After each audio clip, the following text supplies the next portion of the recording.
We continue to celebrate Black History Month. We take a closer look at the artistry throughout the city. There's a rising artist making a real name for himself and giving back to the community at the same time. Lauren, tell us who you have with you this morning. Hey, Sandra, I am with Terry Childress, Hello. and he is a phenomenal artist. You can see his pieces. Terry, let's get right into it. Tell me about how you got started. So I got started at a young age, always been doing art. My dad, he painted a lot. So I guess I just picked up on it.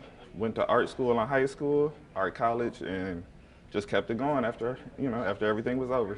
And so you also traveled to Europe when you were a kid. Yes. Did you get any inspiration from that trip? Definitely, Okay. Definitely. I went to the Louvre, and it was amazing, especially seeing just the size of the art. And just seeing it in person really lets you know that it's not just something that you see in books, it's real. Somebody sat there, painted that, all of it, so it definitely inspired me. Seeing different cultures, I was able to just take all of that in, bring it back here. So.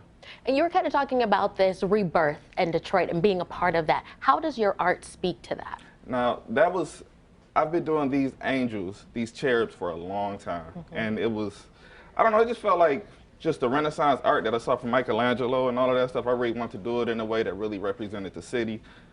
Just show a different way to put on for the people. Yeah. So.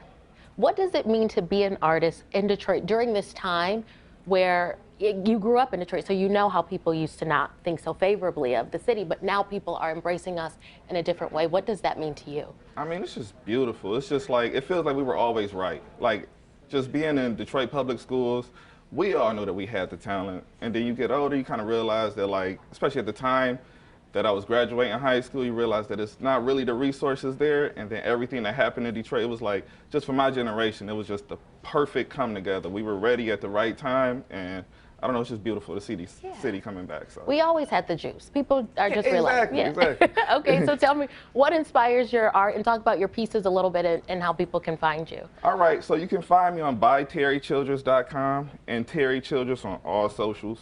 And my art lately, it's been on Carhartt shirts and just, kind of reworking thrifted Carhartt shirts. I can just order them by the bulk. It's a lot out there.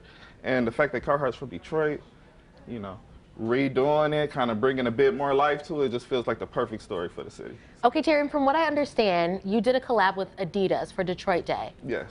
Could that be in the works for this year? I mean, it was, I always hope so. It was a couple years ago, so It was like, but I mean, they love me. Everybody loved what we did. What did you do exactly for people who don't know? I was painting on shoes and passing out shoes for the city. Oh, it was a beautiful experience. So. Oh, I love that so much. Okay, one last time, where can people find you so we can all just go out and buy up these shirts? ByTerryChildress.com. B-Y, Terry, T-E-R-R-Y, Childress, C-H-I-L-D-R-E-S-S.com. All right, Terry, thank you so much for being with us. Your art you. is absolutely beautiful. I appreciate it.